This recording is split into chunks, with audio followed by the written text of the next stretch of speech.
रिक्यूरेटिव tension है किसी भी पेरिफेरल नर्व को,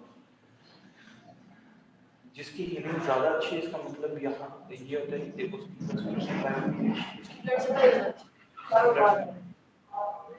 ब्लड सप्लाई ज्यादा अच्छी, ठीक है, जिसकी वो है उसकी ब्लड सप्लाई बहुत ज्यादा पहले से लीस्ट है। जैसे मसल्स हैं, मसल्स की ब्लड सप्लाई ज्यादा बेहतर होती है, लेकिन लिगामेंट्स और टेंडन्स क्योंकि वाइट कनेक्टिव टिश्यूज हैं तो उनकी ब्लड सप्लाई उतनी कम होती है।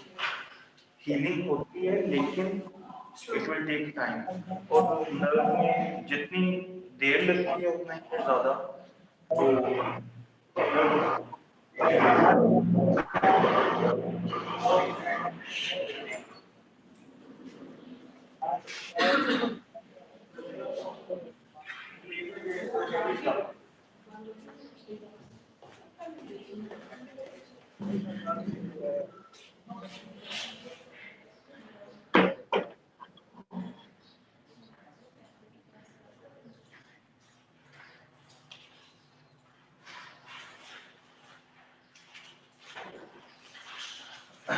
अच्छा जी बच्चों, डिस्क बल्ज ठीक हो सकता है।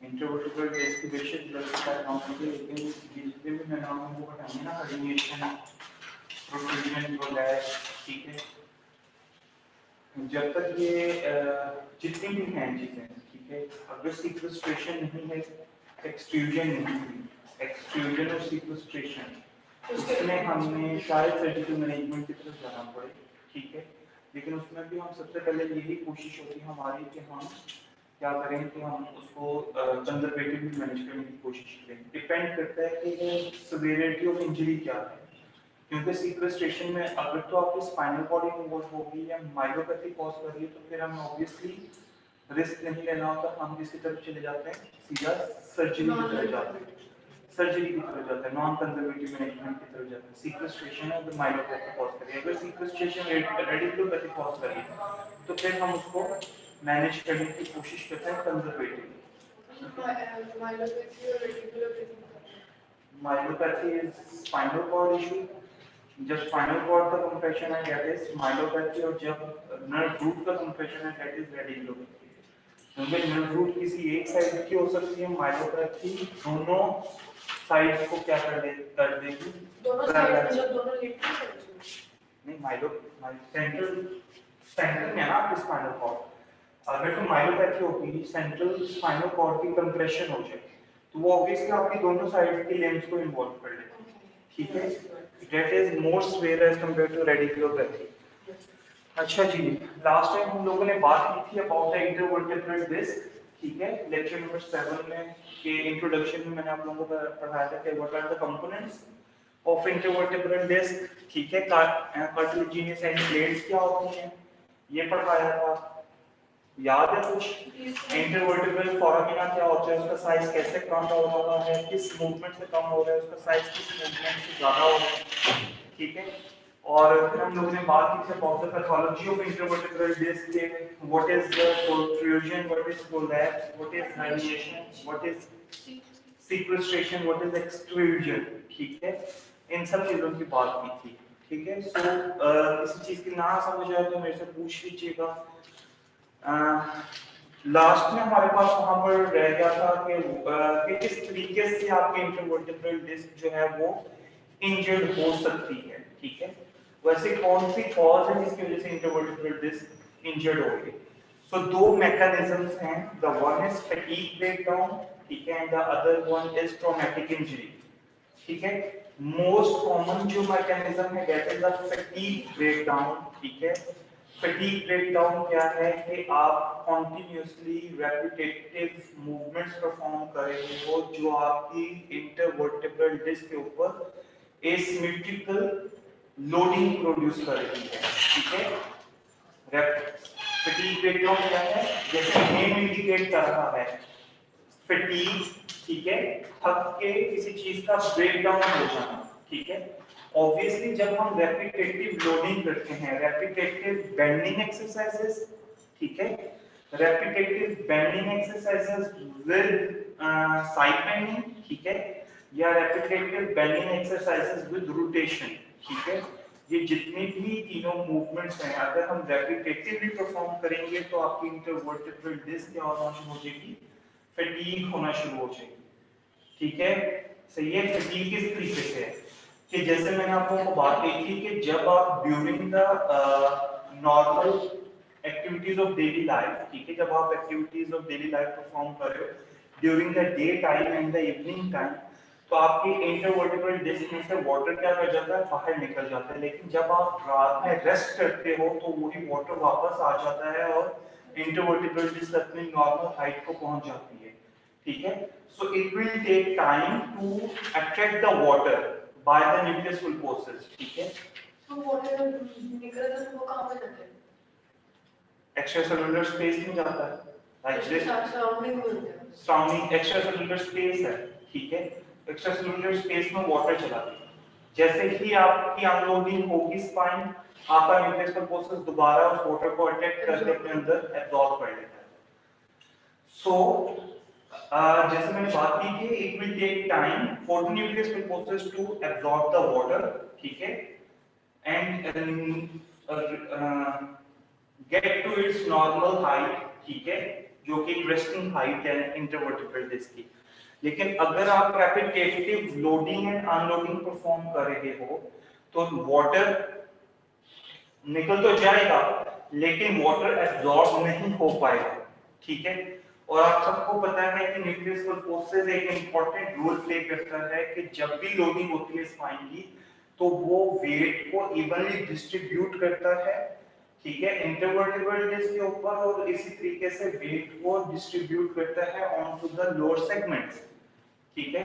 तो जब न्यूक्लियस पल्पोसेस में वाटर ही नहीं आ सकेगा, ठीक है, रेपिटेटिव मूवमेंट्स की वजह से, तो क्या होना शुरू हो जाएगी, इंटरवर्टेब्रल डिस्क आपकी फटीग होना शुरू हो जाएगी, और जिसकी वजह से फटीग ब्रेकडाउन के चांसेस ज्यादा हो जाएंगे। Repetitive forward bending with side bending and repetitive forward bending with rotations, ठीक है।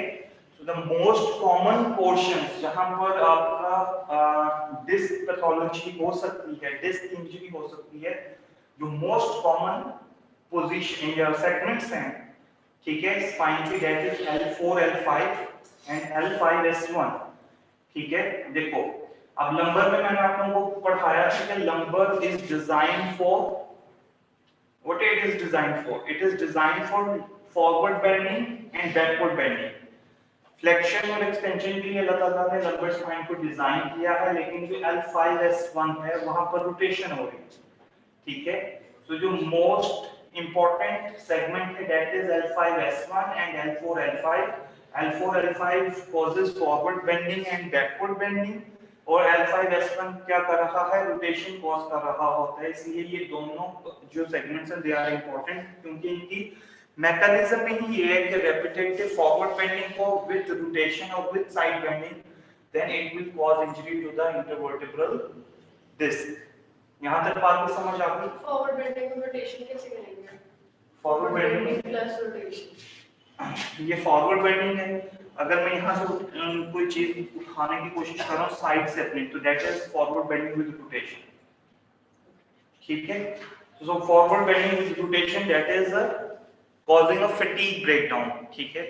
and the other mechanism is traumatic injury, ठीक है। किसी भी ट्रॉमा की वजह से अगर इंटरवर्टेब्रल डिस्क की इंजरी हो रही है then it is caused it is known as intervertebral disc injury with due to trauma या due to traumatic injury, आपकी जो इंटरवर्टेब्रल डिस्क है, ठीक है, उसमें पैथोलॉजी आ रही है, ठीक है। वो प्रोट्रूजन भी हो सकती है, वो प्रोलैप्स भी हो सकता है किसी ट्रॉमा की वजह से, एक्सट्रूजन भी हो सकती है और सीक्वेस्ट्रेशन भी हो सकती है, ठीक है। सर फटीग ब्रेकडाउन में इन चारों में से कोई एक होगा, ऑब्वियसली इन चारों में से कोई एक हो, ठीक है। जैसे जैसे फटीग ब्रेकडाउन होगी वैसे वैसा आपकी उसमें ट्रॉमा होगा। सर ठीक है, side bending, sir side bending के साथ रोटेशन कैसे होती है? साइड बेंडिंग के साथ फ्लेक्शन कैसे होती है? रोटेशन। नहीं, मैंने साइड बेंडिंग के साथ रोटेशन की बात नहीं की, मैंने फॉरवर्ड बेंडिंग के साथ साइड बेंडिंग, ठीक है, या फिर फॉरवर्ड बेंडिंग के साथ रोटेशन। ओके सर, वैसे साइड बेंडिंग रोटेशन के साथ हो सकती है? साइड बेंडिंग रोटेशन के साथ होती है, लेकिन thoracic स्पाइन का वो काम है। Like let's say that is right sided side bending and rotation, ये thoracic स्पाइन में हो रहा है, मेरी लंबर स्पाइन में ये इन्वॉल्वमेंट नहीं होती साइड बेंडिंग की रोटेशन के साथ। ओके सो सर, ये जरा एक्सट्रूजन के बारे में बता दें। एक्सट्रूजन के बारे में, जी सर। एक्सट्रूजन के बारे में ये है कि सिंपली जब न्यूक्लियस पल्पोसिस जो है वो एनुलस फाइब्रोसिस को टियर करके, ठीक है, बाहर आ जाए, ठीक है, एज अ होल, लेकिन उसको सिर्फ जो स्पाइनल कैनाल में या इंटरवर्टेब्रल फोरामिना में जाने से रोके पोस्टीरियर लॉन्गिट्यूडिनल लिगामेंट, सिर्फ एक स्ट्रक्चर रोके रखे इसको स्पाइनल कैनाल या इंटरवर्टेब्रल फोरामिना में जाने से, तो दैट इज एक्सट्रूजन। सीक्वेस्ट्रेशन क्या होती है कि आपका लॉन्गिट्यूडिनल लिगामेंट भी टियर हो जाता है और आपका जो न्यूक्लियस पल्पोसिस है वो इसको भी क्रॉस करके इसमें चला जाता है स्पाइनल कैनाल में या इंटरवर्टेब्रल फोरामिना में चला जाता है, that is sequestration. Okay, thank you. So आपकी इंटरवर्टेब्रल डिस्क को इंजरी हो जाए, ठीक है, what will be the sign and symptoms, ठीक है, मोस्ट इंपॉर्टेंट है, इसको समझने की कोशिश करें। The first one is pain, ठीक है, पेन कैसे ओरिजिनेट करेगी? सिंपल सी बात है कि जैसे ही आपका न्यूक्लियस पल्पोसिस बाहर आता है, न्यूक्लियस पल्पोसिस प्रेशर पुट करेगा किसके ऊपर? एनुलस फाइब्रोसिस के ऊपर भी पुट करेगा। एनुलस फाइब्रोसिस में सेंसरी इनर्वेशन है, ठीक है। इसी तरीके से न्यूक्लियस पल्पोसिस जो बाहर आ रहा है वो प्रेशर पुट करेगा नर्व फाइबर्स के ऊपर, नर्व रूट्स के ऊपर, नर्व रूट्स की जो शीट्स हैं, ड्यूरा मैटर है, अरेक्नॉइड मैटर है, पिया मैटर है, ठीक है, या फिर जो आपकी स्पाइनल कैनाल है, स्पाइनल कैनाल में स्पाइनल कॉर्ड है, उसमें कंप्रेशन पुट करेगा। जैसे ही किसी भी पेरिफेरल नर्व या नर्वस सिस्टम के किसी भी स्ट्रक्चर के ऊपर प्रेशर आता है वो साइड आपकी पेनफुल हो जाती है, simply, ठीक है। So pain will arise due to the pressure onto the nerves, ठीक है, यहां तक बात समझ आ गई। The next one is के neurological signs, ठीक है, आपके न्यूरोलॉजिकल साइंस ऑब्वियसली जब भी आपकी नर्व रूट इन्वॉल्व होगी, ठीक है, आपके न्यूरोलॉजिकल साइंस आएंगे, जब आपकी स्पाइनल कॉर्ड इन्वॉल्व होगी आपके न्यूरोलॉजिकल साइंस आएंगे, ठीक है। वो कहते हैं जो ट्रू न्यूरोलॉजिकल साइंस हैं और सिम्टम्स हैं, दे आर मोटर वीकनेस, ठीक है, एंड स्पेसिफिक डर्माटोमल सेंसरी चेंजेस। मैंने आप लोगों को पेरिफेरल नर्व में पढ़ाया था कि मोटर वीकनेस हो सकती है, दैट इज अ मायोटोमल वीकनेस और डर्माटोमल लॉस, ठीक है।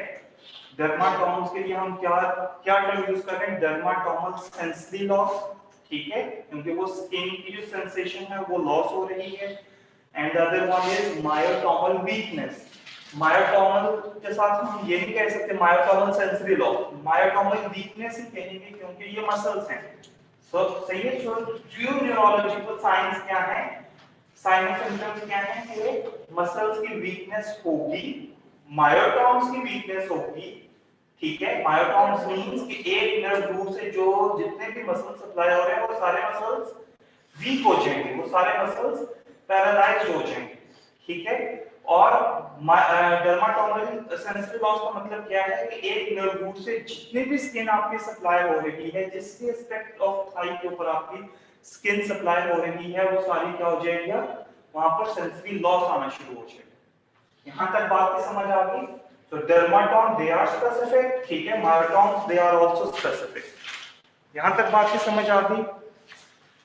Now that this is an important paragraph, radiating pain in a dermatomal pattern, ठीक है, decreased SLR, ठीक है, straight leg raising, SLR करवाते हैं, ठीक है, स्पाइनल ग्रिड आके एसएलआर करवाई जाती है, decreased SLR, decreased range in SLR and depressed deep tendon reflexes. ठीक है, डीप टेंडन रिफ्लेक्सेस का क्या हो जाना, डिप्रेस्ड हो जाना, कम हो जाना, हाइपोटोनिया हो जाना, हाइपोटोनिक रिफ्लेक्स क्रिएट होना। ठीक है, hypertonia, exaggerated reflexes or decreased reflexes, hypotonia and hypertonia, they are both are pathological. Normal tonia क्या है कि आपके नॉर्मल एक क्या आना चाहिए, टेंडन रिफ्लेक्स आना चाहिए। समझ आ गई बात? सो ये जितने भी वो कहते हैं कि डर्माटोमल पैटर्न में अगर आपके पेन आ रही है, डर्माटोमल सेंसरी लॉस हो रहा है, पेन आ रही है, मायोटोमल वीकनेस आ रही है, या फिर आपके पास डीप टेंडन रिफ्लेक्सेस कम हो रहे हैं, ठीक है, डिक्रीज हो रहे हैं, या एसएलआर आपकी कम हो रही है, तो इसका मतलब ये नहीं है कि ये तीनों चीजें सिर्फ किसमें हो रही हैं, आपकी इंटरवर्टिब्रल डिस्क की पैथोलॉजी में हो रही है।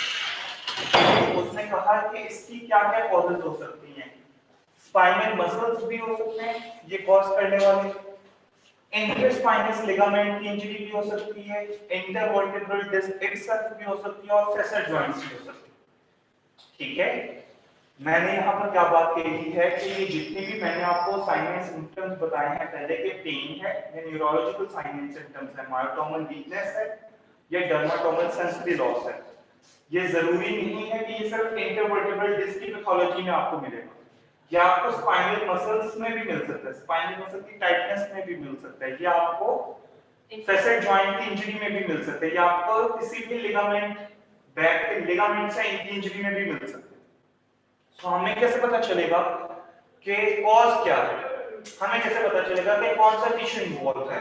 तो सबसे पहली जो चीज होती है that is history of the patient. History patient की बताएगी कि which tissue is getting involve, और फिर स्पेसिफिक फिजिकल एग्जामिनेशन इंडिकेट करेगा कि ये सॉफ्ट टिश्यू इन्वॉल्व है और बाकी सॉफ्ट टिश्यूज इन्वॉल्व नहीं है। जब आप नेक्स्ट सेमेस्टर में, 6th सेमेस्टर में आप लोगों को 7th सेमेस्टर में जब आप मैनुअल थेरेपी पढ़ोगे तो आपको उसमें बताया जाएगा कि soft tissues, non contractile structures और कॉन्ट्रैक्टाइल स्ट्रक्चर्स को हम कैसे डिफरेंशिएट करते हैं। So the difference between the spinal muscles and the ligaments, intervertebral disc, intervertebral disc, spinal, interspinous ligaments और फेसर जॉइंट, ये सारे नॉन कॉन्ट्रैक्टाइल स्ट्रक्चर्स हैं। हमने इनको कैसे मसल से डिफरेंशिएट करना है वो आपको मैनोथेरेपी में जाकर पता चल जाएगा कि हमने उसको किस तरीके से डिफरेंशिएट करना है। So that is a simplest formula कि जी हम इस तरीके से करेंगे तो ये सॉफ्ट टिश्यूज हैं, नॉन कॉन्ट्रैक्टाइल स्ट्रक्चर्स हैं, अगर इस तरीके से करेंगे तो दैट आर कॉन्ट्रैक्टाइल स्ट्रक्चर्स। ठीक है, हिस्ट्री इंपॉर्टेंट है, फिजिकल एग्जामिनेशन इंपॉर्टेंट है, जिसकी वजह से हमें पता चलेगा। यहां तक बात की समझ आती है। वेरिएबिलिटी ऑफ सिम्टम्स, ठीक है, सिम्टम्स का वेरी करना from one individual to another individual. अब वो कहता है सिम्टम्स वेरी क्यों करते हैं पेशेंट्स में, कहते हैं depending on the degree and direction of protrusion. ठीक है, कितनी प्रोट्रूजन हुई है, whether it is a prolapse, whether it is a protrusion, whether it is an extrusion, whether it is a sequestration. So that is the degree of this pathology, and the direction, whether it is in the posterior direction, directly posterior, whether it is in the posterolateral direction. आपके पोस्टरोलेटरल direction में होगा तो आपके intervertebral फोरामिनास involve होंगे। क्या होंगे? Intervertebral फोरामिनास। जैसे ही nucleus pulposus बाहर निकलेगा पोस्टरोलेटरल डायरेक्शन में तो आपके इंटरवर्टिब्रल फोरामिनास नैरो डाउन होना शुरू हो जाएंगे, क्योंकि पोस्टरोलेटरल डायरेक्शन में पड़े ही क्या है, आपके इंटरवर्टिब्रल फोरामिनास पड़े। अगर पोस्टीरियर डायरेक्शन में होगा तो पोस्टीरियर डायरेक्शन में आपकी स्पाइनल कैनाल पड़ी है, ठीक है, आपकी स्पाइनल कॉर्ड क्या होना शुरू हो जाएगी, कंप्रेस्ड होना शुरू हो जाएगी। ठीक हो गया। सो लार्ज पोस्टीरियर प्रोट्रूजन हो, लार्ज पोस्टरोलेटरल प्रोट्रूजन हो, पोस्टीरियर प्रोट्रूजन में स्पाइनल कॉर्ड इन्वॉल्व होगी, माइलोपैथी कॉज होगी। ठीक है, क्या कॉज होगी? Myelopathy. Myelopathy is spinal cord compression. ठीक है, स्पाइनल कॉर्ड कंप्रेशन का हमें कैसे पता चलता है कि that is a spinal cord compression? हम कैसे डिफरेंशिएट कर सकते हैं कि जी ये स्पाइनल कॉर्ड कंप्रेशन है और ये रेडिकुलोपैथी है। रेडिकुलोपैथी यूजुअली यूनिलेटरल साइड की होती है, एक साइड की होती है। माइलोपैथी क्या होती है, बोथ साइड्स को इन्वॉल्व करती है। ठीक है, स्पाइनल कॉर्ड इन्वॉल्व हो रही है ना बेटा, तो स्पाइनल कॉर्ड में राइट भी आएगा लेफ्ट भी आ जाएगा, क्योंकि सेंट्रल सिस्टम इन्वॉल्व हो रहा है। ठीक हो गया। The next one is radiculopathy. Radiculopathy में ऑब्वियसली जिस साइड का इंटरवर्टिब्रल फोरामिना नैरो डाउन होगा उसे साइड की नर्व रूट इन्वॉल्व होगी, उसी साइड का आपको क्या आना शुरू होगा, वीकनेस भी उसी साइड पर आना शुरू होगी, सेंसिटिव लॉस भी उसी साइड पर आना शुरू होगा। यहां तक बात की समझ आ गई? ठीक है। जो माइलोपैथी है, ठीक है, इसमें आपके पास सैडल एनेस्थीसिया आता है, कैरेक्टरिस्टिक, ठीक है, फीचर ऑफ माइलोपैथी और स्पाइनल कॉर्ड कंप्रेशन। तो what is saddle anaesthesia? Loss of sensations around the perineum. ठीक है, पेरिनियम एरिया के अराउंड जितनी भी सेंसेशन है अगर वो लॉस हो जाए, ठीक है, उसको हम लोग क्या बोलते हैं कि that is the saddle anaesthesia. Radiculopathy पे ये फीचर नहीं होता। ठीक है, saddle anaesthesia, loss of sensations around the perineum. Perineum जो होता है, ये पेरिनियम मतलब जो आपके पेल्विक ऑर्गन्स हैं, ठीक है, सही है, जो पेल्विक ओपनिंग्स हैं एक्सटीरियर, ठीक है, उनके अराउंड जितना भी एरिया दैट इज पेरिनियम। उधर अगर आपकी सेंसेशन लॉस हो जाए दैट इज सैडल एनेस्थीसिया। ठीक है, रेडिकुलोपैथी में सैडल एनेस्थीसिया नहीं आता। ठीक है, saddle anaesthesia is a characteristic feature of myelopathy. फिर जो थर्ड इंपॉर्टेंट है, लॉस ऑफ ब्लैडर कंट्रोल। ठीक है, loss of bladder control. Bladder control, urinary bladder का कंट्रोल खत्म हो जाना, ठीक है, that is a characteristic feature of myelopathy. ठीक है, रेडिकुलोपैथी में किसी भी ब्लैडर को कोई इश्यू नहीं आता। समझ आ गई बात की? यहां तक समझ आ गई बात की? लार्ज प्रोट्रूजन होगी पोस्टीरियर तो माइलोपैथी होगी। अगर स्मॉल प्रोट्रूजन है तो अल्लाह ताला ने स्पाइनल कैनाल में स्पेस रखी हुई है।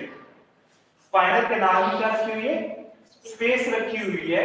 जैसे ही कोई चीज बाहर स्पाइनल कैनाल में जगह बनाने की कोशिश करके स्पाइनल कॉर्ड उससे दूर हो जाती है। ठीक है, स्पाइनल कॉर्ड उससे क्या हो जाती है? दूर हो जाती है। So a small protrusion cannot cause a myopathy. A large जी स्ट्रोक बेटा। जो होता है तो क्या उसमें ऐसे हो सकता है कि लाइक यूरिनरी ब्लैडर भी इफेक्ट हो और इस तरह से जैसे आप कह रहे हैं सेंसरी लॉस वगैरह हो, लाइक पेल्विक ऑर्गन्स वगैरह का, क्या स्ट्रोक भी की भी ऐसी डिग्री होती? स्मॉल स्ट्रोक की स्ट्रोक बात करें सर, यानी वो इस तरह का सिवियर हो सकता है कि उससे मतलब आपकी ब्लैडर मूवमेंट्स भी कॉम्प्रोमाइज हो, आपकी डेफिकेशन भी कॉम्प्रोमाइज हो, ऐसे हो सकता है क्या? हो सकता है, ठीक है जी, हो सकता है, लेकिन स्ट्रोक के अंदर ज्यादातर आपका जो डेफिकेशन होती है वो लॉस हो जाती है ऐसा। ठीक है, स्ट्रोक में यूरिनरी ब्लैडर के ऊपर कोई इफेक्ट नहीं आता। ठीक है, यूरिनरी ब्लैडर का कंट्रोल रहता है स्ट्रोक के पेशेंट्स में। ठीक है, सैडल एनेस्थीसिया स्ट्रोक के पेशेंट में नहीं आता। स्ट्रोक के पेशेंट में सिंपली एक साइड का पैरालिसिस आएगा, that can be a hemiplegia, that can be a paraplegia, that can be a monoplegia और क्वाड्रिप्लेजिया।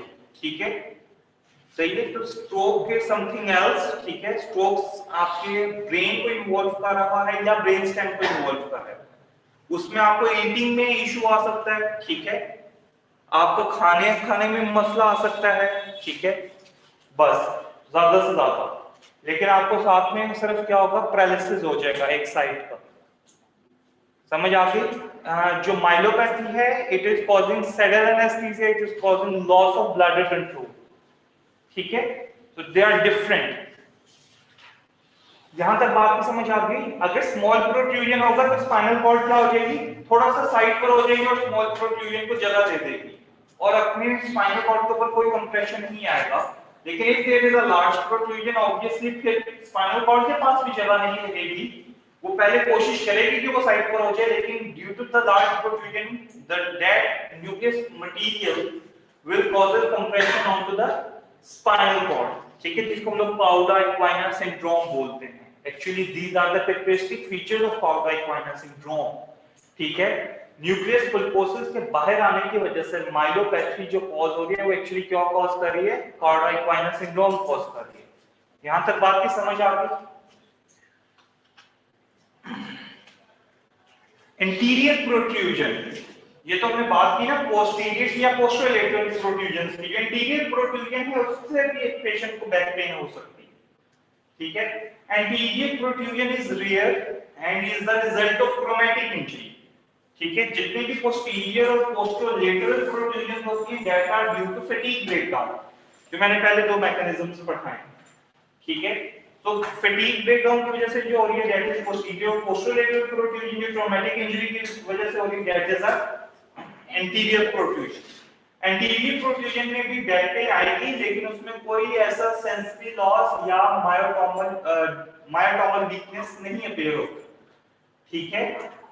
कोई सेंसरी लॉस नहीं होता, किसी मसल की वीकनेस नहीं होती। क्यों? क्योंकि अगर न्यूक्लियस मटेरियल चला भी जाए आगे की तरफ आएगा तो it will cause compression of the anterior longitudinal ligament, ठीक है, सही है। उसमें पेन हो सकती है स्वेयर किस्म की, लेकिन उसमें किसी भी किस्म के सेंसरी लॉस नहीं आएगा, किसी भी किस्म का मोटर वीकनेस अपीयर नहीं होगी। क्यों? क्योंकि वहां पर कोई नर्व रूट भी नहीं है, वहां पर कोई आपकी स्पाइनल कॉर्ड भी नहीं है एंटीरियर साइड के ऊपर। एंटीरियर साइड पर सिर्फ एंटीरियर लॉन्गिट्यूडिनल लिगामेंट है। समझ आ गई बात, ठीक है। शिफ्टिंग ऑफ द सिम्टम्स, ठीक है।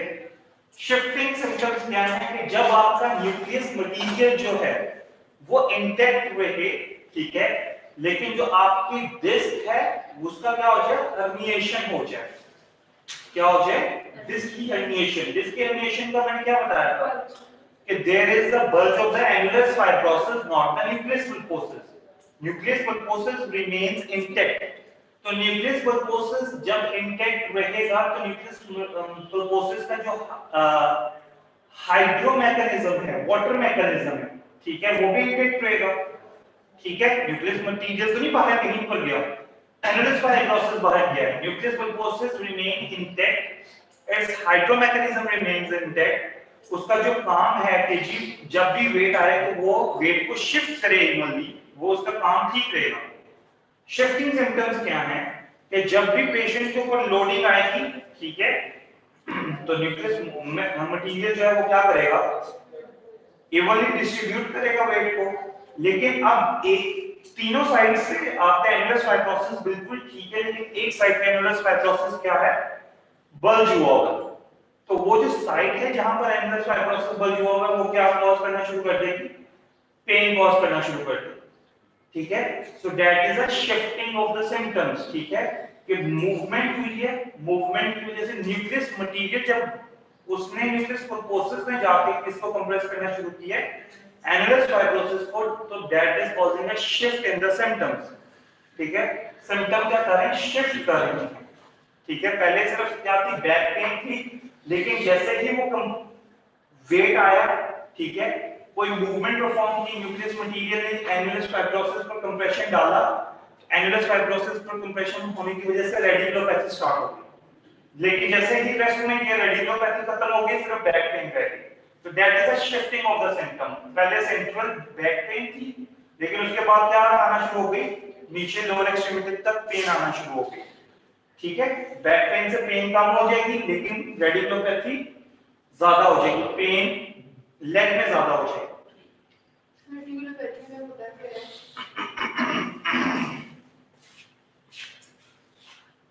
जो आपकी नर्व रूट है इंटरवर्टिब्रल फोरामिना से जो एग्जिट कर रही है, सिंपल उसका कंप्रेशन होगा। किसी भी नर्व का कंप्रेशन होगा तो वो इन्फ्लेमेशन कॉज करेगी, ठीक है। ये मैंने आप लोगों को पेरिफेरल नर्व में पढ़ाया हुआ कि किस तरीके से एक्यूट इंजरी, एक्यूट स्टेज है, सब एक्यूट स्टेज है और क्रॉनिक स्टेज है, किस तरीके से ये स्टेजेस अकर करेंगे, ठीक है। ये सारा कुछ मैंने पढ़ाया हुआ कि किस तरीके से आपकी नर्व रूट के ऊपर कंप्रेशन आएगा तो न्यूरोनोप्रेक्सिया हो सकता है, एक्सोनोटोमेसिस हो सकता है या न्यूरोनोटोमेसिस हो सकता है। उसमें आपने ये नहीं बताया था क्या कहते हैं आपने ये word specific radiculopathy radiculopathy is for nerve root compression simply. Radiculopathy का मतलब ये है कि एक साइड की अगर नर्व रूट कंप्रेस हो रही है then it will cause pain to the distant area. Radiculopathy, radiating pain to the distant area, क्योंकि एक नर्व रूट ही होती है जो कि आपका एक पेरिफेरल नर्व को लेकर जाती है towards the distant areas, ठीक है, whether there are hands or whether there are feet, ठीक है, वहां तक लेकर जाने वाली आपकी नर्व रूट है जिसके बाद पेरिफेरल नर्व बन रही है और आपके सेंसेशन यहां तक आ रही, टिप्स तक आ रही। यहाँ तक बात की समझ आ गई, शिफ्टिंग ऑफ सिम्टम्स की समझ आ गई। सर जी सर ये जो एक साइड का न्यूक्लियस फाइब्रोसिस बल्ज हो जाता है तो न्यूक्लियस पल्पोसिस उसी साइड पे मूव करेगा, ये बताया है। नहीं बेटा, न्यूक्लियस पल्पोसिस इवनली अपना काम परफॉर्म करेगा, लेकिन क्योंकि तीन साइड की बाउंड्री बिल्कुल ठीक है, एक साइड की बाउंड्री में क्या है, डिफेक्ट है, बल्ज है, ठीक है, वो उस तरीके से उस जो न्यूक्लियस पल्पोसिस प्रेशर पुट कर रहा है एनुलस फाइब्रोसिस की लेयर्स पर, वो वाली साइड जो है उस प्रेशर को बेयर नहीं कर पाएगी, जिसकी वजह से एनुलस फाइब्रोसिस की बल्ज में स्वेरिटी आ सकती है। जैसे ही उसमें स्वेरिटी आएगी वो क्या कॉज करना शुरू कर देगा, पेन कॉज करना शुरू कर देगा, रेडिकुलोपैथी कॉज करना शुरू कर देगा। पहले सेंट्रल पेन हो रही थी, लेकिन जैसे ही बल्ज ज्यादा हुआ वो क्या करना शुरू कर दिया, उसने रेडिकुलोपैथी करना शुरू कर दी। समझ आई बात की? तो आपको नहीं लगता जी सर। प्रेशर इवन प्रेशर कम होना चाहिए? लेकिन जैसे वो बल्ज हुआ है, अब स्ट्रेच हो गए फाइबर्स, अब न्यूक्लियस पल्पोसिस को ज्यादा जगह मिल रही है, वो क्यों मजीद रेडिएट करेगा? ज्यादा जगह इन अ सेंस के, इन अ सेंस कि सर देखिए ना, पहले उसके पास कम स्पेस थी, वही जो एनुलस फाइब्रोसिस दे रहा था। अब एनुलस फाइब्रोसिस भी बल्ज हुआ है बाहर की तरफ, तो पहले अगर 3 सेंटीमीटर थी अब 3.5 हो गई है, तो इनडायरेक्टली तो न्यूक्लियस पल्पोसिस पे प्रेशर कम पड़ना चाहिए ना। आपकी बात बिल्कुल ठीक है कि जी स्पेस ज्यादा हो गई, लेकिन at the same time bulge जो एनुलस फाइब्रोसिस का जो बल्ज है, हर्निएशन जो है, ठीक है, that is caused due to the weaker layers, ठीक है, एनुलस फाइब्रोसिस में जो डी शेपिंग आई है किसी एक साइड के ऊपर, वो उसकी वीकनेस की वजह से आई है, लेयर्स की वीकनेस की वजह से आई है, ठीक है, बाकी विथस्टैंड कर सकेंगी प्रेशर को, ठीक है, स्पेस बेशक ज्यादा हो गई है। आपको पता है जितना आपकी जो लोडिंग होती है, जैसे ही आप लोड करते हो आपका सारा न्यूक्लियस पल्पोसिस अपना वाटर बाहर फेंक देता है, ठीक है, समझ आई बात की, एक्सट्रैक्ट कर देता है अपने न्यूक्लियस पल्पोसिस से वाटर को, लेकिन सबसे पहले उसका काम क्या है कि उसने इवनली डिस्ट्रीब्यूट करना है वेट को, पहले उसने वाटर को पुश करना है towards the away from the centre towards the layers of the annulus fibrosis, तो उसने चारों डायरेक्शन में पुश करना है, ठीक है, वो किसी एक डायरेक्शन में पुश नहीं करेगा। तो ऑब्वियसली जब वो चारों डायरेक्शन में पुश करेगा, तीन डायरेक्शन जो है एनुलस फाइब्रोसिस को बेयर कर, एनुलस फाइब्रोसिस की जो लेयर्स हैं वो उसके प्रेशर को पुट कर बेयर कर लेंगी, न्यूक्लियस पल्पोसिस के प्रेशर को, लेकिन जो एक साइड की लेयर है वो नहीं प्रेशर को पुट करे, क्यों बेयर नहीं करे, क्यों, क्योंकि उसकी वो वीकनेस है, उसका तो बल्ज हुआ हुआ है, ठीक है।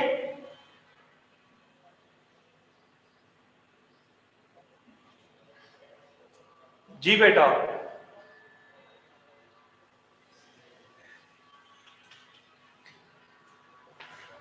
अच्छा जी, back pain may be worse than leg pain on the SLR test, ठीक है, बैक पेन जो होगी शिफ्टिंग ऑफ द सिम्पटम्स में, that is the worse as compare to leg pain within the SLR test, ठीक है, जब भी आप एसएलआर टेस्ट परफॉर्म करवाओगे बैक पेन ज्यादा होगी as compare to leg pain, लेकिन जैसे ही आप उसके ऊपर लोडिंग पुट करोगे बैक पेन कम हो जाएगी और लेग पेन ज्यादा हो जाएगी। So leg pain is indicating radiculopathy, simple सी बात है, ठीक है, जो बैक पेन है that is a compression at the side, और जहां पर कंप्रेशन हो रही है उसकी वजह से पेन आ रही है। और हीलिंग, ठीक है, मोस्ट इंपॉर्टेंट चीज है, जब भी आपकी इंफ्लेमेटरी रिएक्शन होता है तो इंफ्लेमेटरी रिएक्शन के बाद क्या होती है, वहां पर हीलिंग स्टार्ट हो जाती है। अगर आप इंफ्लेमेशन के वक्त कोई मैनेजमेंट नहीं करते हो तो इंफ्लेमेशन कैसे एंड करेगी, वहां पर फाइब्रस चेंजेस अकर करेगी। हीलिंग कैसे होगी, with fibrous connective tissue healing होगी, वहां पर वही टिश्यू रिप्लेस नहीं किया जाएगा जिस टिश्यू की इंजरी हुई थी। इनिशियली जिस टिश्यू की इंजरी हुई थी वहां पर वो टिश्यू रिप्लेस नहीं किया जाएगा अगर आप इन्फ्लेमेशन के दौरान उसकी मैनेजमेंट नहीं करते। ठीक है, वहां पर कौन सा टिश्यू रिप्लेस किया जाएगा? फाइब्रस कनेक्टिव टिश्यू रिप्लेस किया जाएगा। फाइब्रस टिश्यू का ये फैक्टर है कि जैसे ही फाइब्रस टिश्यू आता है वो अपने साथ सराउंडिंग के जितने भी स्ट्रक्चर्स हैं उनके साथ एडहेजन्स बनाने की कोशिश करता है, एक स्कार टिश्यू बनता है। ठीक है, तो जैसे कि वो एडहेजन्स बनाएगा तो अगर वो एडहेजन्स बना लेता है तो वो एडहेजन्स किसके साथ बनाएगा? ऑब्वियसली जो नर्व रूट है। पहले लेक्चर में बात की थी कि पेरिफेरल जो आपका सेंट्रल नर्वस सिस्टम है, पेरिफेरल नर्वस सिस्टम है, it is freely hanging in your body, freely hanging.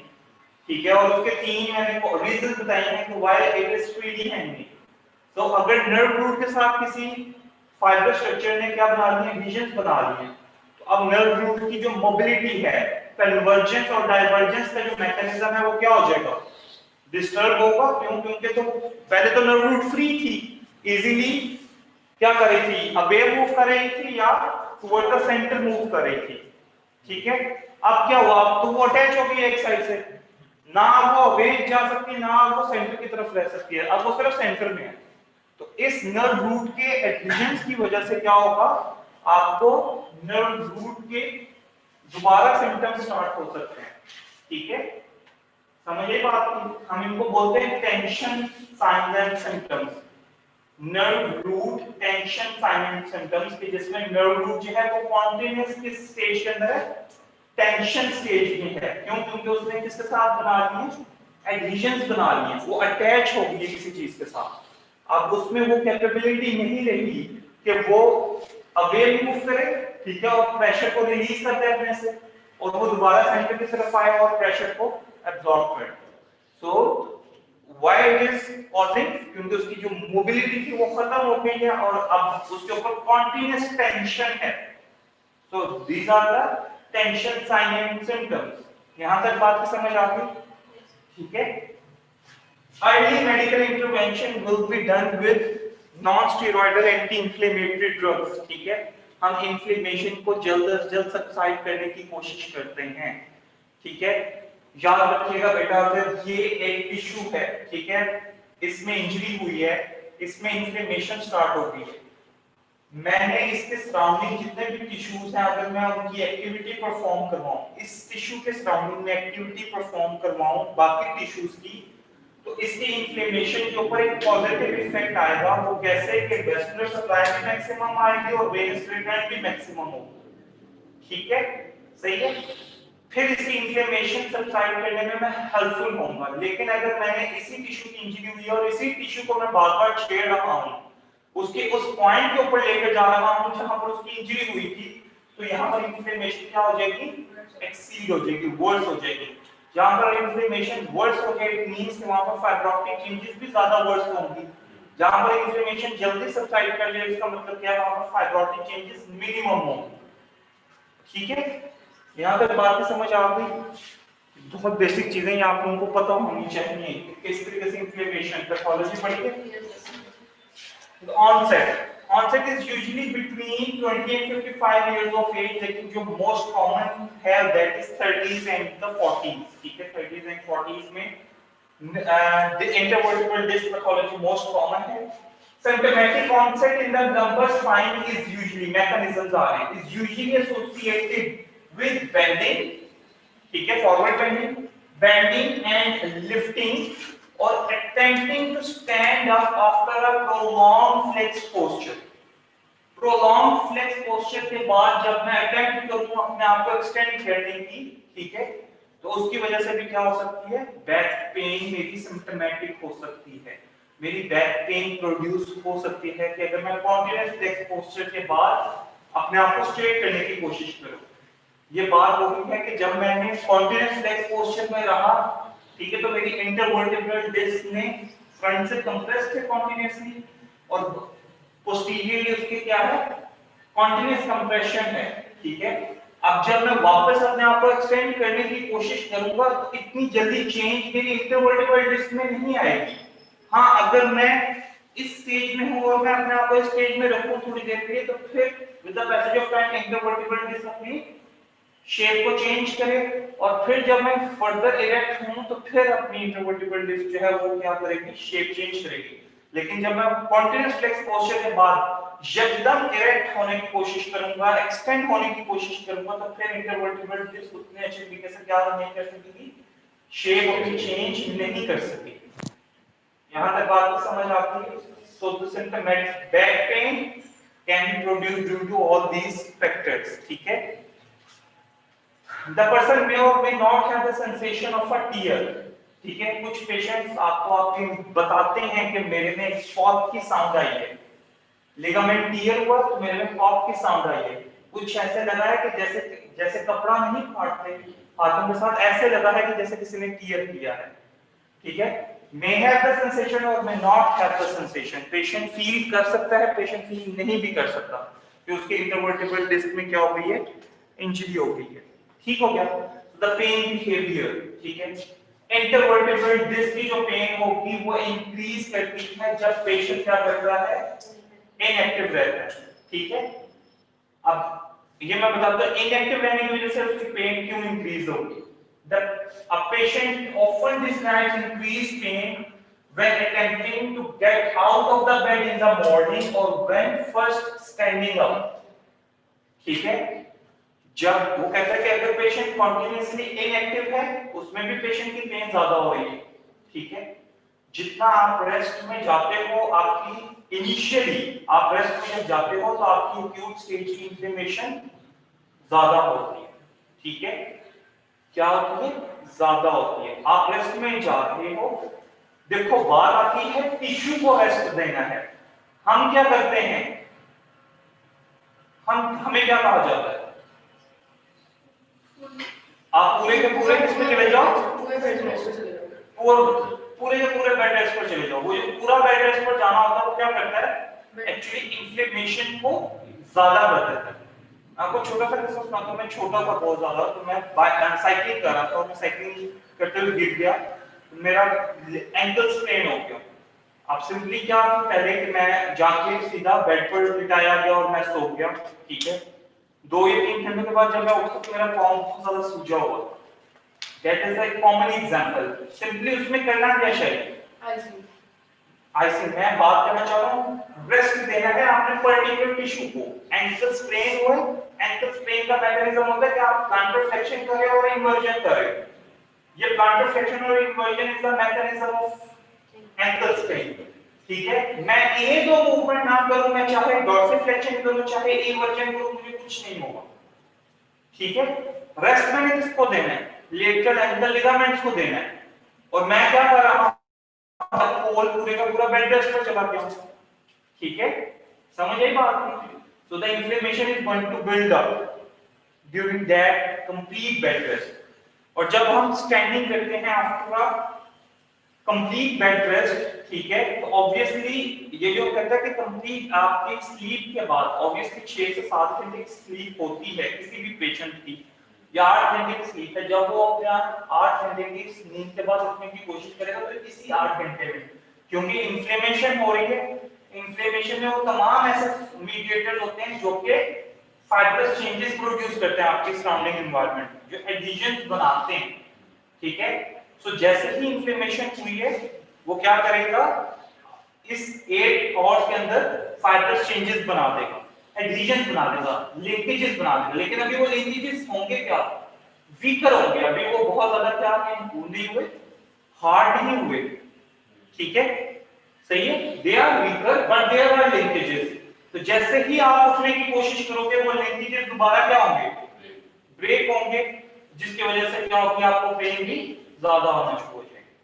यहां तक बात समझ आ गई? सिम्पटम्स आर यूजुअली, सर इसको प्रिवेंट करने के लिए जब मतलब सोना और रेस्ट कर रहा हूं पेशेंट, उसको पैसिवली करवाना और इफेक्टिव, यस, पैसिवली करवाएं जब वो बेड के ऊपर पहले एक्टिवली परफॉर्म करे, मतलब नी को बेंड करे, ठीक है, और फिर एक्सटेंड करे। ठीक है? अपनी हिप को उठाने की कोशिश करे, ब्रिजिंग एक्सरसाइज परफॉर्म करने की कोशिश करे, लोड डाउन करे, फ्लेक्शन में लेके जाए, एक्सटेंशन में लेके जाए, that can reduce the possibility of this pain. ठीक है? जहां पर लिंकेजेस ब्रेक होने की वजह से पेन दोबारा हो। समझ आ गई बात? लिंकेजेस तो सर ये एक्सरसाइज से भी जो होता है उससे भी हो जाएंगे, फिर लिंकेजेस बनते ही नहीं ना। जब हम एक्सरसाइज करवा रहे होते हैं फिर लिंकेजेस बनते ही नहीं, ठीक है। जब आप एक्सरसाइज नहीं करवाओगे तो लिंकेजेस बन जाएंगे, ठीक है। Symptoms, they are usually activated with activities. अब कौन-कौन से एक्टिविटीज से एक्टिवेट होंगे आपके सिम्टम्स इंट्रावर्टिब्रल डिस्क के? That increases the intradiscal pressure. ऐसी तमाम एक्टिविटीज जो आपके इंटरवर्टिब्रल डिस्क के प्रेशर को ज्यादा करेंगी वो आपके सिम्टम्स को एग्रीवेट कर देंगी, such as sitting, forward bending, coughing और स्ट्रेनिंग, ठीक है। कफिंग कर दो। कफिंग क्या करता है? एक्चुअली कफिंग का मैकेनिज्म क्या होता है कि आपका ग्लॉटिस पहले क्लोज होता है और आपका इंट्राअब्डोमिनल प्रेशर इंक्रीज होता है and then glottis suddenly open और फिर सारी प्रेशर बाहर जाती है। तो वो जो इंट्राअब्डोमिनल प्रेशर इंक्रीज होना है ड्यूरिंग दैट क्लोज ग्लॉटिस, वो एक्चुअली क्या प्रेशर पुट कर रहा है? आपके डिस्क के ऊपर प्रेशर पुट कर रहा है, कफिंग, ठीक है। स्नीजिंग, ठीक है। स्ट्रेनिंग ड्यूरिंग, जितने भी बूढ़े लोग हैं, ओल्ड एज हैं, उनको फीकल डिस्चार्ज के अंदर क्या होता है? मुश्किल आती है। फीकल डिस्चार्ज के अंदर ऐसे ही है, मुश्किल आती है क्योंकि दे आर ओल्ड एज, वो they are going to strain that, ठीक है। वो बहुत ज्यादा फोर्स पुट करने पुश करते हैं, अपने आप को पुश करते हैं कि मैं इजीली फीकल, मैं कोशिश करूंगा मेरा फीकल डिस्चार्ज हो जाए एंड ड्यूरिंग दैट स्ट्रेनिंग उनको डिस्क पैथोलॉजी हो जाती है, ठीक है। तो दैट इज एन इंपॉर्टेंट कि ऑब्वियसली आप उनको फूड में लैक्सेटिव्स ऐड करें, ठीक है। ऐसे लैक्सेटिव जो कि उनके फीकल डिस्चार्ज को इजीली अलाउ कर सकें। यहां तक बात समझ आ गई? That is an important. तो जितनी भी एक्टिविटीज हैं जो इंट्राडिस्कल प्रेशर को ज्यादा करती हैं वो इनके सिम्टम्स, डिस्क पैथोलॉजी के सिम्टम को ज्यादा कर देंगे, सिंपल सी बात, ठीक है। क्योंकि जैसे ही आपका वेट आएगा, आपका वेट फर्दर क्या करेगा? अब देखो यहाँ प्रेशर था, यहाँ पर प्रेशर है, ये क्लोज कंपार्टमेंट है। जब मैं किसी एक साइड को खोलूं, किसी भी एक साइड को ओपन कर दूं, तो सारे का सारा प्रेशर बाकी एरियाज पे कम हो जाएगा और जिस साइड को मैंने ओपन किया वहां पर प्रेशर क्या हो जाएगा? ज्यादा हो जाएगा। ऐसे ही, ठीक है। वहां पर कोशिश की जाएगी कि वहां से निकला जाए, तो दैट मींस कि उस साइड पर जो प्रेशर होगा वो क्या हो जाएगा? मैक्सिमम हो जाएगा, प्रेशर आएगा जरूर। समझ आ गई बात? Symptoms, they are lessened when walking, except when the bulge is large or the nucleus material has prolapsed. जब usually this pathology में patient, he or she will try to walk as long as possible. उसको बैठने में भी डर लगता है, ठीक है, उसको झुकने में भी डर लगता है। वो ये भी कहेगा कि मुझे आप चला दें लेकिन मुझे बिठाएं मत। समझ आ गई बात? ठीक है। एक्यूट पेन, जब भी वो कहते हैं there is an inflammation during the acute phase, pain is almost always present but varies in intensity depending on the person's position और एक्टिविटी, ठीक है। एक्यूट स्टेज में पेन जरूर होगी लेकिन it will depend, its severity depends कि whether what is the position of the patient, ठीक है, and what is its activity level, his or her activity level. Now these are the clinical findings in the lumbar spine. अगर lumbar spine में आपके किसी भी disc pathology हो सकती है तो ये आपको फाइंडिंग्स मिलेंगी, ठीक है। The patient usually prefers standing and walking to sitting. Sitting से ज्यादा प्रेफर किसको किया जाएगा? वॉकिंग को किया जाएगा या स्टैंडिंग को किया जाएगा? ये याद रखिएगा, ये इंटरवर्टिब्रल डिस्क का फैक्टर है पैथोलॉजी का कि वो वॉकिंग और स्टैंडिंग को क्या करता है? प्रेफर करता है as compare to sitting. Sitting क्या करती है? इंट्राअब्डोमिनल प्रेशर को बढ़ाती है। सिटिंग क्या करती है? आपके इंट्राडिस्कल प्रेशर को बढ़ाती है। समझ आ गई बात? ठीक है। The patient may have a decrease in or loss of lumbar lordosis, lumbar straightening की तरफ जाएगी, ठीक है। जितना lumbar straightening की तरफ जाएगी उतना ही पेशेंट क्या करेगा?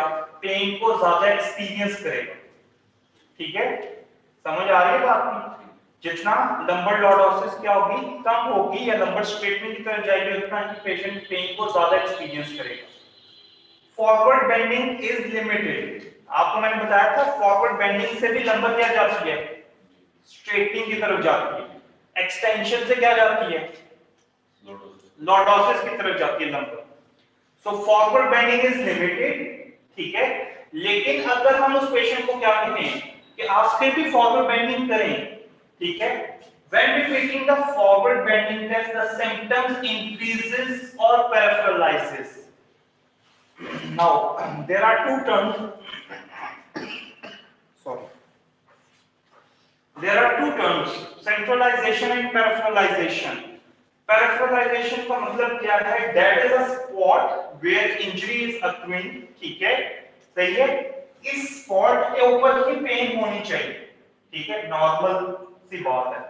ये अगर इंजर्ड हुआ है स्पॉट तो इसी पर ही पेन होगी।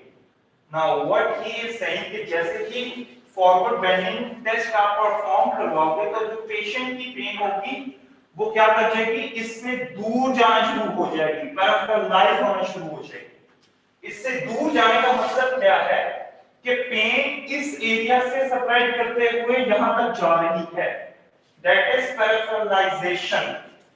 पेन का अपनी जगह से, साइड से सेपरेट कर जाना to a distant area, that is paralysation. It will indicate the severity as well, ठीक है, ये सेवेरिटी को इंडिकेट करता है। इसको रेडिएशन कह सकते हैं, ठीक है, that is a pain that is radiating, ठीक है। कुछ ऐसे सिम्टम्स होते हैं कि ऐसा होल पैरालाइज कर जाते हैं, रेडिएटिंग, हम ये कह सकते हैं कि रेडिएटिंग एक दफा पेन स्टार्ट हुई और वो रेडिएट करके वहां तक गई और फिर वापस आ। लेकिन ये पैरालाइजेशन क्या है कि जब इंजरी हुई है इस स्पॉट पर पेन है और इसके साथ साथ वो पेन स्प्रेड करते हुए यहां तक चली गई। अब जैसे जैसे ये हील होगी यहां पर, वैसे वैसे ये क्या करेगा, इसका स्प्रेड वापस आता जाएगा। अब ये जो इसके साइन एंड सिम्टम्स जो वापस आ रहे हैं, that is centralization, that is centralization. One is peripheralization and the other one is centralization, ठीक है। जो साइन एंड सिम्टम्स का वापस अपने स्पॉट की तरफ आना, that is centralization, और वो इंडिकेट कर रहा है कि हीलिंग डायरेक्ट हो रही है, हीलिंग थ्रू डायरेक्शन में हो रही है, ठीक है। Centralization में सेंट्रल एरिया में भी होगी और बाकी में भी होगी। यस, सेंट्रल एरिया में जो पेन हो रही है वही स्प्रेड करती हुई पेन आगे तक जाएगी, सबसे ज्यादा सेंट्रल एरिया में होगी। यस, ठीक है। ऐसे नहीं होगा कि सेंट्रल एरिया से पेन कम हो जाएगी, obviously it will remain through out the passage, ठीक है। वो जिस भी डायरेक्शन में गई है उस पूरे पैसेज में वो pain sign and symptoms continuous रहेंगे। Backward bending is also limited in lumbar disc pathology. When repeating the backward bending test, the pain lessens or centralizes, ठीक है। क्यों? जब भी मैं बैकवर्ड बेंडिंग करूंगा लंबर का नॉर्मल लॉर्डोसिस मेंटेन होगा। जब भी नॉर्मल लॉर्डोसिस मेंटेन होता है,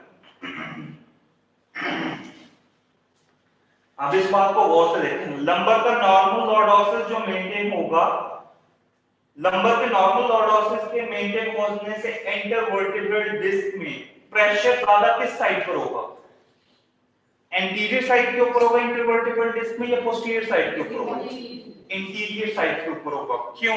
क्योंकि लंबर का लॉर्डोसिस है, जो पोस्टीरियर पिलर है दे आर क्लोजर इनफ और जो एंटीरियर पिलर है दे आर अवे इनफ, ठीक है। तो जब they are distracting and they are approximating, तो इट मींस कि जो प्रेशर है वो पीछे ज्यादा है और आगे कम है। प्रेशर किस चीज का पीछे ज्यादा है, इंटरवर्टिब्रल डिस्क का, नहीं पिलर्स का प्रेशर आपस में अप्रोक्सीमेट करें तो पिलर्स का प्रेशर ज्यादा, लेकिन जो इनके दरमियान इंटरवर्टिब्रल डिस्क है उनका प्रेशर आगे की तरफ होगा। क्यों? क्योंकि यहाँ पर जो न्यूक्लियस पल्पोसेस है, जब यहाँ पर इनके इसके न्यूक्लियस पल्पोसेस के ऊपर प्रेशर आ रहा है तो वो न्यूक्लियस पल्पोसेस प्रेशर को कहां शिफ्ट करने की कोशिश कर रहे हैं, एंटीरियर साइड के ऊपर प्रेशर पुट करने की कोशिश कर रहे हैं, क्योंकि उसका प्रेशर पोस्टीरियरली आ रहा है। समझ आ गई बात की? तो इन चीजों को समझने की कोशिश करिए, ठीक है। यहाँ तक बात समझ आए कि that's why backward bending centralises the lumbar pain, ठीक है, due to disc pathology. The protrusion cannot be mechanically reduced. Mechanically means किसी भी पोजीशन से protrusion की पेन कम नहीं हो रही। Backward bending personalizes और increases the symptoms. फिर backward bending भी पेन को इंक्रीज करेगी अगर कोई भी पोजीशन मैकेनिकली उसको रिड्यूस नहीं करेगी। इसका मतलब क्या है कि प्रोट्रूजन किसी एक डायरेक्शन में नहीं हुई बल्कि प्रोट्रूजन मल्टीपल डायरेक्शंस में है, प्लस प्रोट्रूजन स्मॉल नहीं है, प्रोट्रूजन ज्यादा है, ठीक है, समझे बात, जिसकी वजह से बैकवर्ड बेंडिंग भी पेन को इंक्रीज कर रही है और फॉरवर्ड बेंडिंग भी पेन को इंक्रीज कर रही है, ठीक है। अब वो कहते हैं कि अगर लेटरल शिफ्ट हो, क्या हो, पेन के साथ लेटरल शिफ्ट हो और आप बैकवर्ड बेंडिंग कर रहे हो, क्या करें, लेटरल शिफ्ट के साथ आप बैकवर्ड बेंडिंग करें तो वो भी पेन को ज्यादा करते हैं, ठीक है। तो आपने सबसे पहले क्या करना है, लेटरल शिफ्ट को ठीक करना है, फिर बैकवर्ड बेंडिंग करनी है। जब आप लेटरल शिफ्ट को ठीक करके बैकवर्ड बेंडिंग करोगे तो पेन कम हो जाएगी, समझ आई बात। लेटरल शिफ्ट को पहले ठीक करना है एज कंपेयर्ड, ये बहुत बड़ी बात है। जब आप लोग मतलब बड़ी इस लिहाज से जब आप एमएस में जाके पढ़ना शुरू करोगे तो आपको वहां पर भी यही सिखाया जाएगा कि जो लेटरल कर्वेचर है या जो लेटरल साइड का इशू है, जो फ्रंटल प्लेन का जो इशू है, आप उसको पहले रिजॉल्व करो। जो ट्रांसवर्स प्लेन का इशू है आप उसको पहले रिजॉल्व करो और उसके बाद आपने इसको रिजॉल्व करना शुरू करना है सैजिटल प्लेन के इशू को, क्योंकि अगर आप सैजिटल प्लेन के इशू को पहले रिजॉल्व करना शुरू करोगे तो ये जो बाकी दो प्लेन्स की डिफॉर्मिटीज हैं ये सैजिटल प्लेन की हर मूवमेंट को पेनफुल कर देंगी, ठीक है, समझ आई। तो स्कोलियोसिस में भी हम सबसे पहले हमारा जो फोकस होता है कि ट्रांसवर्स प्लेन की मूवमेंट को ठीक किया जाए और फ्रंटल प्लेन की मूवमेंट को ठीक किया जाए, सैजिटल प्लेन की मूवमेंट को एट द एंड ठीक किया जाए, समझ आ रही है बात की। फिजिकल एग्जामिनेशन में हमें क्या पता चलेगा कि जो लंबर फ्लेक्शन है इन द स्पाइन पोजीशन, ठीक है, and passive extension in the prone position, ठीक है, मतलब दोनों नीज को अपने चेस्ट के साथ लगा लेना, दैट इज लंबर फ्लेक्शन, ठीक है, सही है, और उल्टे लेट के अपने हाथों के ऊपर आ जाना, दैट इज बैकवर्ड बेंडिंग। दोनों जो चीजें हैं वो पेन प्रोड्यूस कर सकती हैं, लेकिन वो कहता है कि क्योंकि आप बेड के ऊपर होते हो तो इतनी पेन नहीं होती काउच पे, ठीक है, पेशेंट को इतनी ज्यादा पेन नहीं होगी जितना कि वो खुद स्टैंडिंग में बैकवर्ड बेंडिंग करे या फॉरवर्ड बेंडिंग करे, उसको उसमें ज्यादा पेन होगी, ठीक है। Pain between 30 and 60 degree of SLR indicates that there is an increased tension in the dura mater, ठीक है। स्लम्प सिटिंग टेस्ट देखा हो किसी ने,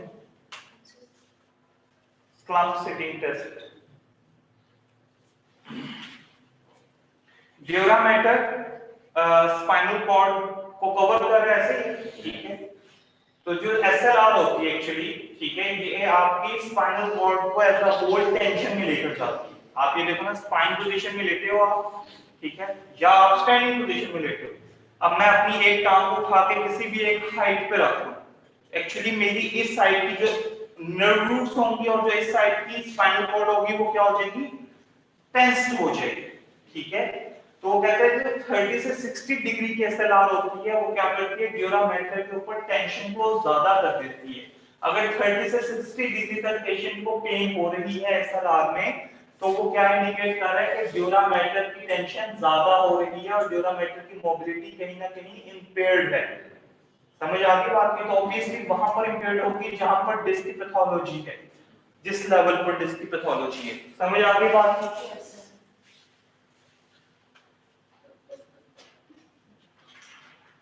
पैथोमैकेनिकल relationship, three joint complex, three joint complex क्या है, the one is intervertebral joint, two vertebral bodies, one intervertebral disc, that is a intervertebral joint, right side का facet joint, left side का facet joint, three joint mechanical relationship है, इन तीनों चीजों का एक mechanical relationship है, एक इंटरवर्टिब्रल जॉइंट और दोनों साइड्स पे क्या है, फैसेट जॉइंट्स हैं। अब वो कहते हैं कि डिस्क इंजरी हो गई, इंटरवर्टिब्रल डिस्क आपकी इंजर्ड हो गई, ठीक है, तो होगा क्या, एसिमेट्री प्रोड्यूस होगी किसके अंदर, आपकी लोडिंग के अंदर। पहले तो आपकी इंटरवर्टिब्रल डिस्क इंटैक्ट थी, उसमें जब लोडिंग होती थी तो वो इवनली वाटर उसको डिस्ट्रीब्यूट करता था प्रेशर को, और आपका सारा का सारा वेट इजीली शिफ्ट हो जाता था on to the lower segment. यहां पर डिस्क इंजर्ड हो गई है, ठीक है, अब वेट आया, ठीक है, लेकिन एसिमेट्रिकल लोडिंग हुई। एसिमेट्रिकल लोडिंग का मतलब क्या है कि न्यूक्लियस पर फोर्सेस का जहां बस चला उसने उधर तो इवनली उसको डिस्ट्रीब्यूट करने की कोशिश की, लेकिन जहां उसका बस नहीं चला, जहां पर इंजरी हुई है, वहां पर वो इवनली डिस्ट्रीब्यूट नहीं कर सका। क्लोज कंपार्टमेंट में A1 डिस्ट्रीब्यूशन आसान है, लेकिन एक साइड से ओपन कंपार्टमेंट है, आप उसमें A1 डिस्ट्रीब्यूट नहीं कर सकते। जग में आप लेवल कर सकते हो ना पानी को, ठीक है, अगर वही जग एक जगह से फुल ओपन हो, ठीक है, तो आप उसको कभी भी लेवल नहीं कर सकोगे। इट मींस कि जैसे ही न्यूक्लियस पर फोर्सेस के ऊपर प्रेशर आएगा, वो एसिमेट्रिकल लोडिंग प्रोड्यूस करेगा, और जैसे ही एसिमेट्रिकल लोडिंग प्रोड्यूस होगी, लेट्स से वो एसिमेट्रिकल लोडिंग प्रोड्यूस कर रहा है, मींस राइट साइड पर वो ज्यादा लोडिंग कर रहा है और लेफ्ट साइड पर वो कम लोडिंग कर रहा है। जितना उसके पास लोड आया था वो राइट साइड के ऊपर लोडिंग ज्यादा कर रहा है, लेफ्ट साइड पे कम कर रहा है। तो अगर वो राइट साइड पर ज्यादा कर रहा है, तो राइट साइड का जो फेसर जॉइंट है उसके ऊपर क्या आना शुरू हो जाएगी, कंप्रेशन। अल्लाह ताला ने फेसर जॉइंट को कंप्रेशन शॉक एब्जॉर्बर के तौर पर नहीं बनाया। अल्लाह ताला ने फेसर जॉइंट्स को किसके तौर पर बनाया कि ये ग्लाइड कर सके इजीली, और ये डायरेक्ट करंट के मूवमेंट किस डायरेक्शन में होनी, ठीक है, इन्होंने डायरेक्शन करना मूवमेंट को। समझ आ गई बात? तो अगर फेसर जॉइंट के ऊपर क्या आ गया, वेट आ गया, कंप्रेशन आ गई है, तो फेसर जॉइंट में क्या आना शुरू हो जाएगी, डीजनरेशन आना शुरू हो जाएगी, डिग्रेडेशन आना शुरू हो जाएगी, ठीक है। और जैसे ही फेसर जॉइंट में डिग्रेडेशन आएगी, फेसर जॉइंट में पेन स्टार्ट हो जाएगी, ठीक है। Facet joint same to same वैसे ही है जैसे हमारा नी जॉइंट है, साइनोवियल जॉइंट है, ठीक है। तो फेसर जॉइंट जैसे साइनोवियल जॉइंट में आर्थराइटिस हो सकता है, इसी तरीके से फेसर जॉइंट में भी आर्थराइटिस स्टार्ट हो जाएगी, डिजेनरेशन स्टार्ट हो जाएगी। तो राइट साइड की डिजेनरेशन हो जाएगी, लेफ्ट साइड का फेसर जॉइंट ठीक रहेगा। समझ आ गई बात? लेकिन पेन एज अ होल ही होगी, राइट और लेफ्ट दोनों को एज अ होल मूव करना होता है, तभी स्पाइन में मूवमेंट होती है एक साइड की, ठीक है। ऐसा नहीं होता कि जी राइट साइड की है जैसे इंडिपेंडेंट, मेरा right shoulder independent of the left shoulder move कर रहा है, स्पाइन में ऐसा नहीं है। राइट साइड का फेसेट मूव करेगा along with the left sided facet, ठीक है, क्योंकि वर्टिब्रा के ऊपर ही राइट फेसेट का भी है, लेफ्ट फेसेट पे ही आर्टिकुलर सरफेस है।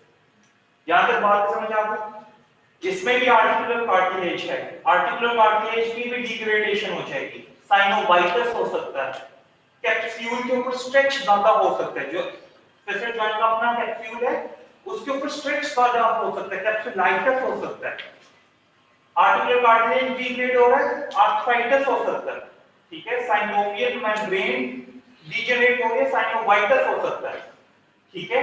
तो that is how there is a pathomechanical relationship, pathomechanical relationship है। समझ आ गई बात की? एक जगह पर इंजरी हुई है जिसकी वजह से वो इंजरी किसको अफेक्ट करेगी, आपके फेसर जॉइंट को अफेक्ट करेगी। जैसे ही इंटरवर्टिब्रल डिस्क की हाइट, जैसे ही इंटरवर्टिब्रल डिस्क की हाइट क्या होती है, कम होती है, क्योंकि इंजरी हो गई, न्यूक्लियस फोर्सेस एक्सट्रैक्ट हो गया, इंटरवर्टिब्रल डिस्क की हाइट ज्यादा कम हुई। जब इंटरवर्टिब्रल डिस्क की हाइट कम होगी तो वो एज अ होल होगी, और फिर उसके दोनों फेसेस के ऊपर सेम कंप्रेशन आएगी। वो मैंने पहले बात की है एसिमेट्रिकल लोडिंग की। अब मैं क्या बात कर रहा हूं कि इंटरवर्टिब्रल डिस्क की हाइट कम हो गई, जैसे इंटरवर्टिब्रल डिस्क की हाइट कम हुई, फेसर जॉइंट्स एक दूसरे के करीब आ गए, दोनों साइड्स के, राइट और लेफ्ट। अब दोनों साइड्स के ऊपर जब फेसर जॉइंट्स करीब आए तो आपकी मूवमेंट क्या होना शुरू हो जाएगी, कम होना शुरू हो जाएगी, हाइपोमोबिलिटी क्रिएट होना शुरू हो जाएगी, शेयर फोर्सेस ज्यादा होना शुरू हो जाएंगे, ठीक है, जो फ्रिक्शनल फोर्सेस आ रही हैं, फिर जो मूवमेंट के साथ पहले नहीं आ रही थी, क्योंकि पहले तो इंटरवर्टिबल डिस्क ने हाइट को मेंटेन किया हुआ था। अब जो मूवमेंट आ रही है उसमें क्या होगी, शेयरिंग फोर्सेस दोनों साइड्स पर ज्यादा हो जाएंगी। The vertebral body is approximate and the intervertebral foramen and the spinal canal narrows. ठीक है, obviously जब भी हाइट कम होगी, intervertebral foramina की जो स्पेस होगी वो कम हो जाएगी। ठीक है, पहले तो इंटरवर्टिबल डिस्क उस स्पेस को मेंटेन किए हुए थी, लेकिन अब क्या होगा कि इंटरवर्टिबल डिस्क की हाइट कम होने की वजह से वो इंटरवर्टिबल फोरामिना भी कम हो जाएगी साइज। ठीक है, अगर किसी को नहीं समझ आता ना इंटरवर्टिबल फोरामिना का, स्केलेटन पढ़ाओ, स्केलेटन देखो, जाके स्केलेटन एक दफा देखना। येलो येलो स्ट्रक्चर्स निकल रही होंगे, that is a nerve root, और वो जिस जगह से निकल रहे हैं दैट इज इंटरवर्टिबल फोरामिना। तो दो वर्टिब्रल बॉडीज हों और एक इंटरवर्टिबल डिस्क हो, तो वो एक इंटरवर्टिबल फोरामिना बना रहे हैं। तो अगर वो डिस्क सेंटर से क्या हो जाए, फ्लैट हो जाए, खत्म हो जाए, तो वो आपस में जब दो वर्टिब्रल बॉडीज आपस में अप्रोक्सीमेट करेंगी तो ऑब्वियसली वो इंटरवर्टिब्रल फोरामिना क्या नैरोइंग होना शुरू हो जाएगी, स्टीनोसिस होना शुरू हो जाएगा।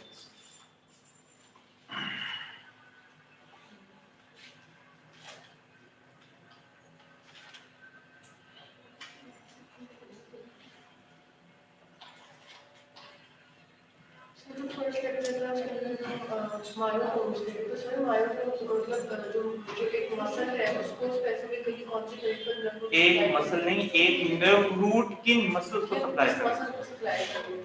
सर फिर उसके अलावा मूवमेंट्स क्यों बताई गई है, मूवमेंट्स को आगे ये पेरिफेरल नर्व में हम मसल्स को देखते हैं, मायोटोम्स में हम मूवमेंट्स को देखते हैं।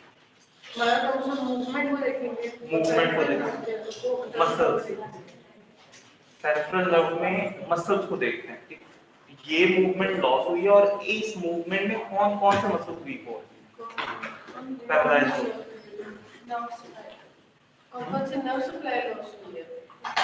ऑब्वियसली मीडियन नर्व अगर इंजर्ड हुई है तो मीडियन नर्व किन किन मसल्स को सप्लाई देगी और वो कौन सी मूवमेंट परफॉर्म करवा रहे थे। ऑब्वियसली अगर वो फ्लेक्शन परफॉर्म करवा रहे थे तो फ्लेक्शन तो लॉस हो गई, लेकिन कौन कौन से मसल्स थे जो वो फ्लेक्शन परफॉर्म करवा रहे थे।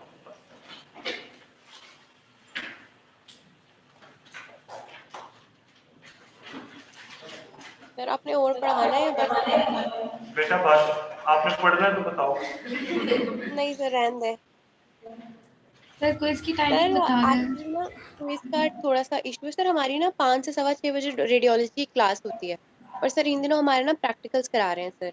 तो सर अगर आप 6 बजे से टाइम उस टाइम पे शिफ्ट कर दें, हमारी क्लासेस ना हो या अपनी क्लास के टाइम में या लाइक क्लासेस के बाद, sir it would be great. बेटा 6:15 कर लेते हैं, 6:15 कर लेते हैं, 6:15 पे दे दीजिएगा। आप लोग इजीली फ्री होके तब दे दीजिएगा। सर हमने चल के आना है सर के क्लासरूम से, तो अगर आप लाइक 7 तक कर लो तो ज़्यादा बेहतर हो जाएगा। 6:30 कर लेते हैं, ठीक है। सर टाइम ड्यूरेशन तो बढ़ा दें।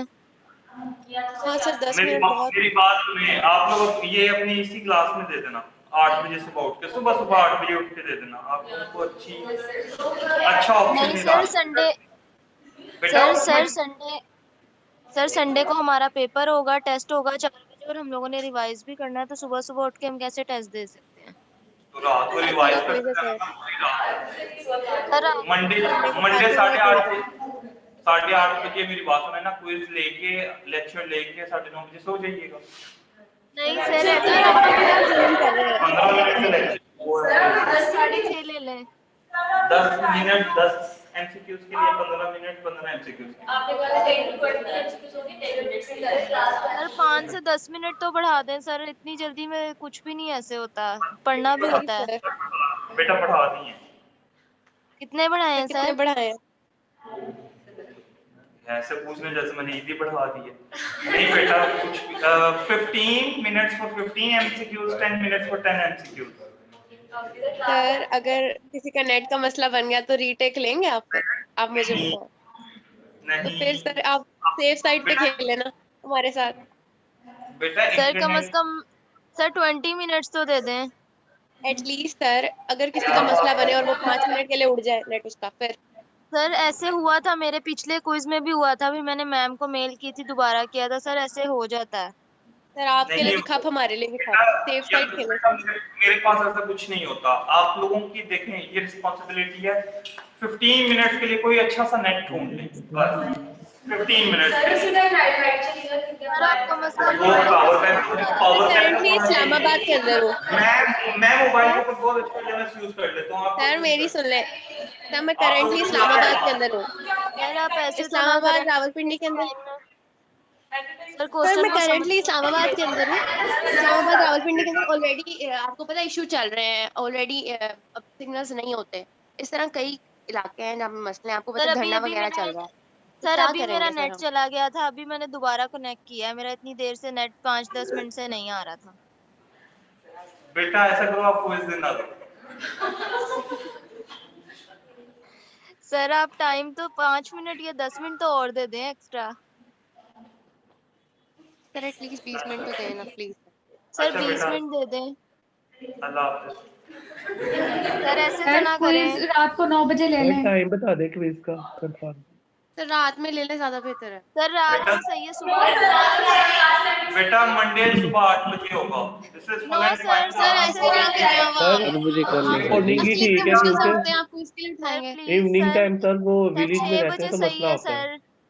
सर 6 बजे 6 ठीक है। बजे ठीक तो है। सर 7 बजे कर लें काइंडली। सात सर सात चाहे सात 6 बजे, 6:30, 7 जब मर्जी कर ले, मगर मेरी शाम को बात करें। मेरी बात सुन, फैसला हो गया, ठीक है। कोर्ट ने सर फैसला सर लेकिन आपने ईमेल में तो 6 सर बजे ये लिखा था। फैसला बोर्ड ने नहीं दिया, आपने दिया है। नहीं आप आप हमारी सुनते ही नहीं है, फिर आप कहते हैं आपकी सर यज्ञ सर चल रहे हमारी भी तो थोड़ी सुन लिया हैं। ऐसे करें। ताने सर आप भी। आप लोग की सुन के आप लोग कहते हो 6:15 भी क्लास है, 6:30 भी क्लास है। सर नहीं, नो सर नहीं सर 6:15 ठीक है। सर 6:30 ले लें, ठीक सर है। सवा इस छः लेक्चर कर ले 6:15 ठीक है। सर सर 6:15 ठीक है। 6:15 ठीक है सर। सर हम सर, लेक्चर छोड़ बात देंगे, कर हम ले। क्विज ले देंगे सर, आप 6:15 ले लें। प्रैक्टिकल्स हो रहे हैं सर, प्रैक्टिकल्स हो रहे हैं, रेडियोलॉजी के सीटी स्कैन का प्रैक्टिकल कराना है सर ने। हाँ जी सर बेटा जी, सर मुनीर में 6:30 तक ले जाते हैं क्लास को सर, काइंडली 7 यस बजे सर, रख सीटी लें आप। स्कैन का प्रैक्टिकल करा रहे हैं वो। 8 बजे बिल्कुल ठीक है। ओके बेटा, नहीं अल्लाह सर हाफिज। सुबह 8 बजे नहीं ठीक, प्लीज सर प्लीज। कायनात बेटा, आप तो ऐसा ना वो 8 बजे ठीक है बिल्कुल। सर सर 6:30 ठीक है। सर 6:30